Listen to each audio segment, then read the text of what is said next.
In today's video, I'm going to teach you how to submit a Zendesk ticket. Whether you're facing technical issues or just need some assistance, learning how to submit a ticket through Zendesk can make your experience much smoother. Let's dive into the process.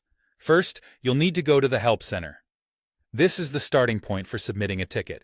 Simply navigate to the support portal, which might look something like https://yourcompany.zendesk.com hc/nyus, and then look for an option that says Submit a Request or Submit a Ticket.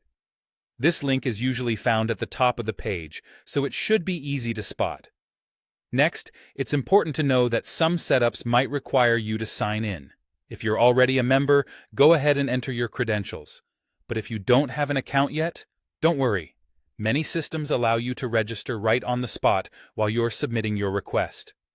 Follow the prompts to set up your account so you can proceed. Once you're signed in, or if your setup doesn't require a login, you'll be directed to fill out the request form. This is a crucial step, so make sure to pay attention to the details you're asked to provide. You'll start with basic information like the subject of your request. Then, move on to the description. Here, it's helpful to include screenshots or specific details about any errors you're encountering.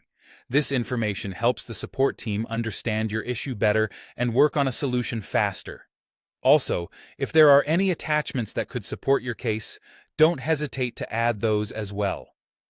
Some forms will have additional ticket fields tailored to your specific issue. These are designed to gather all the relevant information needed to address your request effectively. Be sure to fill these out accurately to avoid any delays in the process.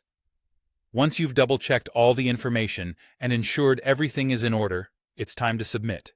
Click the Submit button, and your ticket will be sent directly to the support team. You should receive a confirmation email shortly afterward, which will include a ticket number for your reference. Keep an eye on this email, as it's essential for tracking your request. Speaking of tracking, you can easily follow the progress of your ticket. Head over to the site's My Activities or Requests section. Here, you'll see any updates or responses from the agents handling your request. This feature allows you to stay informed and engaged throughout the process. And that's it. You've now successfully submitted a Zendesk ticket. By following these steps, you'll help ensure your issue is addressed promptly and efficiently. Thanks for tuning in, and good luck with your support request.